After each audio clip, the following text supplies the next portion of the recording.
5, 6, 7, 8, 9, 10। এই আশিক, এখানে 5,000 টাকা রেখে গেলাম, যদি সেলিম আসে তাকে দিয়ে দিও, আর যদি না আসে আমি মার্কেট থেকে আসতেছি, আমি এসে দিয়ে দিব। আচ্ছা আর দোকানটা খেয়াল রাখো। আচ্ছা রনি ভাই।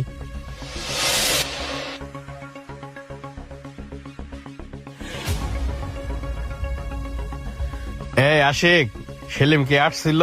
না ভাই, সেলিম ভাই তো আহে নাই। ও আচ্ছা।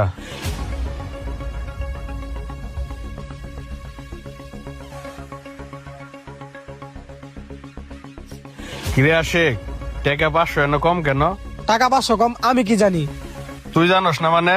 তোরই তো দোকানে রেখে গেছে, তো তুই জানবো না তো কে জানবো? তাছাড়া সেলিমও তো আসে নাই। আপনার টাকা কি আমি ধরতে গেছি?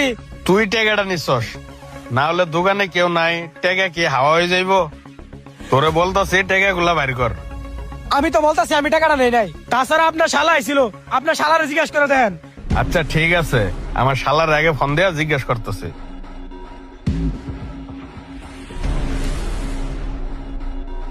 হ্যালো। হ্যাঁ দুলা ভাই বলেন। জীবন, তুমি কি দোকানে আসছিলা? হ্যাঁ দুলা ভাই গেছিলাম।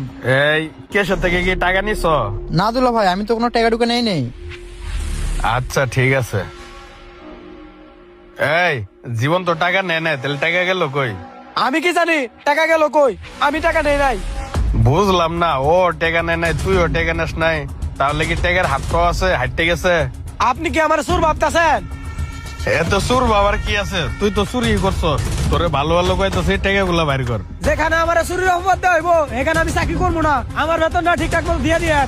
এই দাঁড়া, কই যাস? চুরি যে করছো সেই 500 টাকা দিয়ে যা। আমি কোনো চুরি টুরি করি নাই, আর আমার কাছে কোনো টাকা নাই।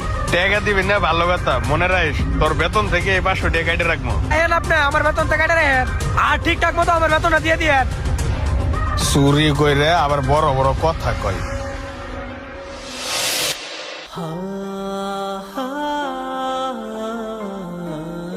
হ্যাঁ হ্যালো জীবন, কই আছো তুমি? এই তো দুলা ভাই বাসায় আছি। ও একটু দোকানে আসো তো, আমি একটু মার্কেটে যাব। আচ্ছা ঠিক আছে দুলা ভাই, আসতেছি। আচ্ছা আসো।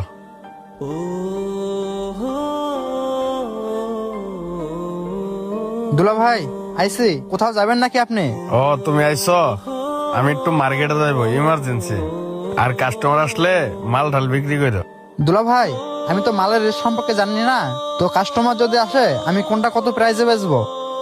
আরে এগুলা নিয়ে তোমার চিন্তা করতে হবে না, প্রত্যেকটা মালেরই গায়ে রেট দেওয়া আছে, তুমি রেট দেখে বিক্রি করে দিও।